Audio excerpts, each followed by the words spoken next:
Greetings, my name is Miss Angela Lorang. That's Lorang.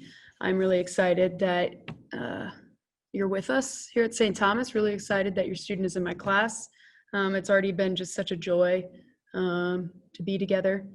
And yeah, we've had a great 3 weeks so far, and I'm excited to see where we go this year. For this orientation video, I'll give you a little bit of my educational background. A little bit about why I love teaching at a classical school, a little bit about my teaching philosophy. I will give you some information about my classes, which you'll be able to refer to my syllabus to find that information again, and let you know how you can contact me. So I come from a big Catholic family, 9 kids. I'm the oldest girl. I have 6 little brothers and sisters. I went to 12 years of Catholic education, K through 12, and then I went to an additional 4 years at a classical Catholic college, a liberal arts, or we call it liberal arts. That was Benedictine College in Atchison, Kansas. So I went to 16 years of Catholic education. For 1 semester, I was able to study abroad in Florence and gained a lot of, I had a classical education in Florence and gained a lot of insight into the classical model there. I had a degree I got my degree in theater, emphasizing in dramaturgy and playwriting and in English. So I did Teach for America, which is a nonprofit that trains teachers and puts teachers in high-need schools throughout the United States, wherever there are needs. So I was placed in Kansas City. I taught there for a few years. I earned my master's from University of Missouri, St. Louis in secondary English education. I have worked in writing curriculum for the Raytown School District in Kansas City, Missouri. I've done a lot of series of diversity and equity training. I completed a no-nonsense nurture certification for a classroom management program, and that's how I would describe my classroom management, as no nonsense but nurturing. I've had an experience teaching Shakespeare in prisons, or teaching and producing Shakespeare in prisons. So I worked in Kansas prisons, both minimum and maximum security for 3 years, or medium and maximum security for 3 years, doing a program called Living Shakespeare. So people always ask me, inmates or middle schoolers, and I say depends on the day. So my teaching philosophy, I like to work from what I call a pedagogy of wonder. Essentially, wonder is what drives everything we do. So that can mean the students are asking questions, topics are student driven.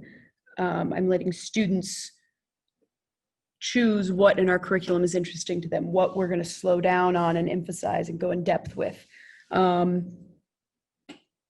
We come at every subject from the perspective that there's divine order, and that every person is made in the image and likeness of God, and every person is dignified. So the dignity of the human person, especially in the classes I teach, the humanities, history, and English, that's essential.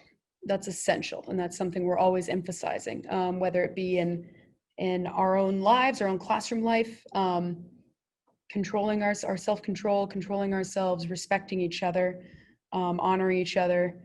For instance, if any adult comes in the room, we stand and greet them and say good afternoon. We think about the dignity of the human person in history. Catholic social teaching is really emphasized in my theology class.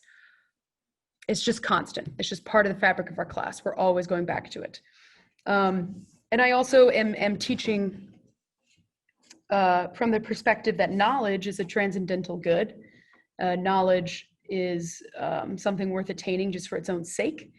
So this is something that the students will be able to express ideally by the time they leave my 8th grade class.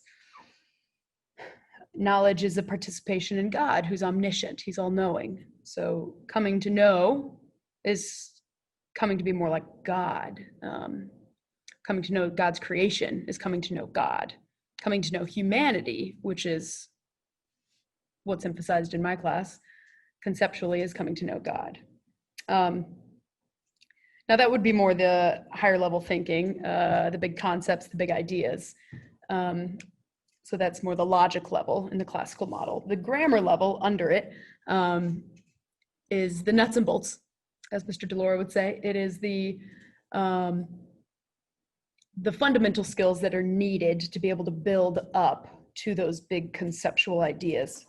So every day at the beginning of class, we're doing grammar, we're doing vocabulary, we're correcting our rough drafts, we're rewriting, we're just mechanically writing. We're also using technology in the classroom. We're learning keyboarding, typing. We're learning formatting. We're constantly reformatting our papers until we get it correct. So there's a lot of fundamentals, but at the end of the day, and often at the end of the week in our Friday Socratic seminars,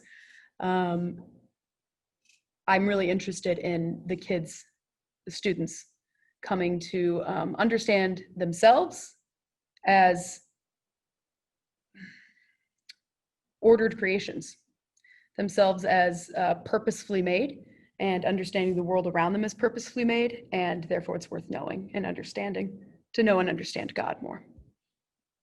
All right, so next I'm going to go over my syllabus, which will have all my classes in it, and essential information about the class, grade weights, etc.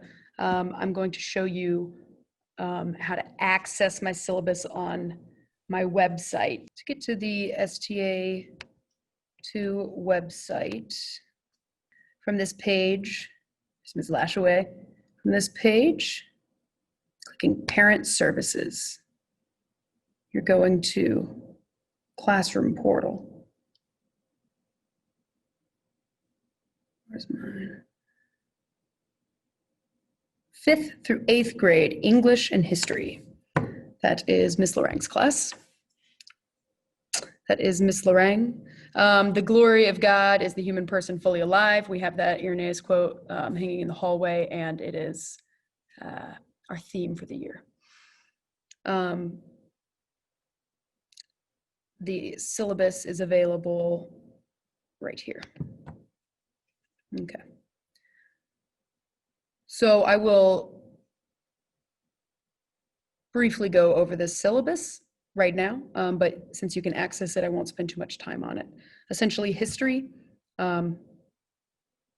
tests and quizzes are going to make up 25% of the grade. Participation, which is short in-class quizzes. Every time they have a reading assignment, they get a couple questions about it.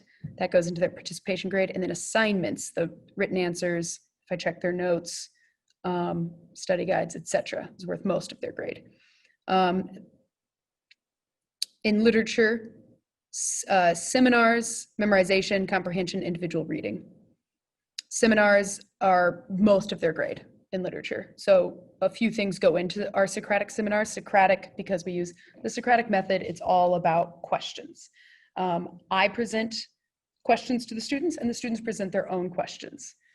Our goal is to just teach, give the students the fundamental skills they need to teach them critical thinking. So we spend a lot of time on those seminars. We do them with every story we read. And we do written responses. We do prep work with annotations in our texts.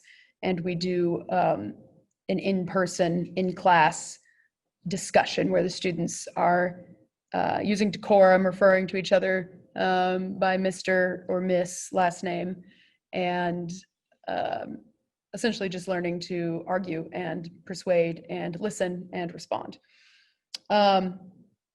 Memorization is poems. They haven't been assigned yet, but they will begin soon.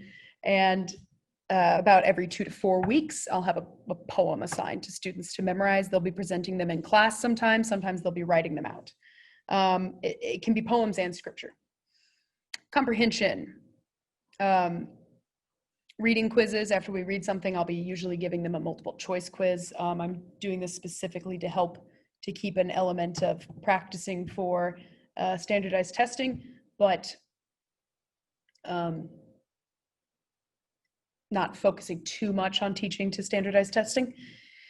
And then individual reading, lots of questions about individual reading. The system is students can read in school. Students should also be reading at home. Each student has an individual reading goal, page number goal, and an individually assigned book that they okayed with me, or that I assigned to them, that they will be graded on their comprehension of, and they will be graded on meeting their page number goal.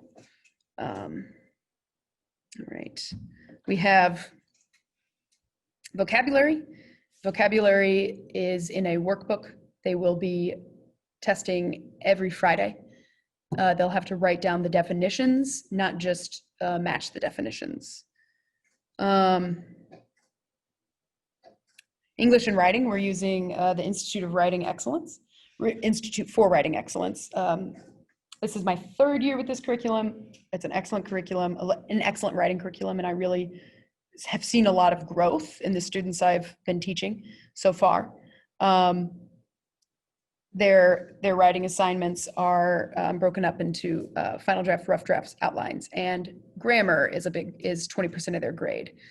So we have a separate grammar workbook that we use. We do in-class grammar, and we do a little grammar lesson every day.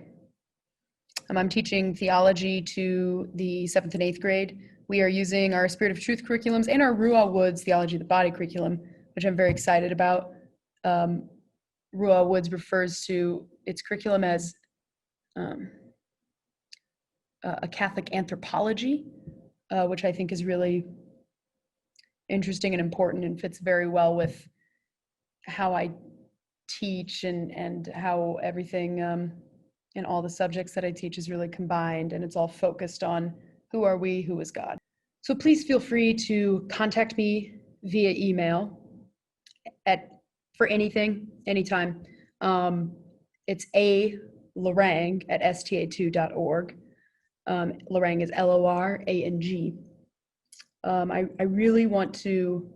I really see the parent as the primary educator. That's the Catholic model of education, is the parent, the home is the primary education. I really believe that. I really want to work with you.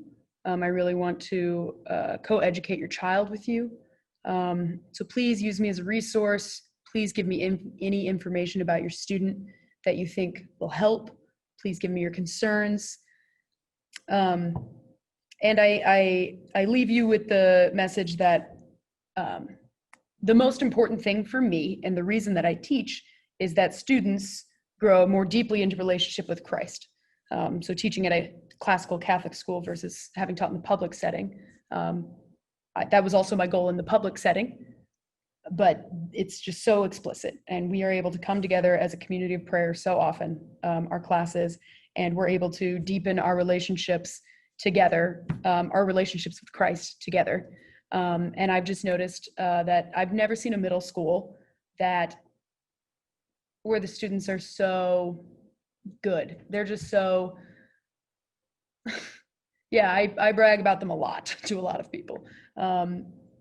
There's very, very little bullying in our upper school. I rarely see it. The students really just want to please us. They want to please the Lord, and it's just a wonderful environment. So if you're sending your student here, thank you, because your student really participates in helping make this a wonderful environment. And just know that we pray for them a lot and that they're very welcome in our community. So thank you. Please reach out to me with any concerns, questions. Again, email is the best way to reach me. And I look forward to working with you this year.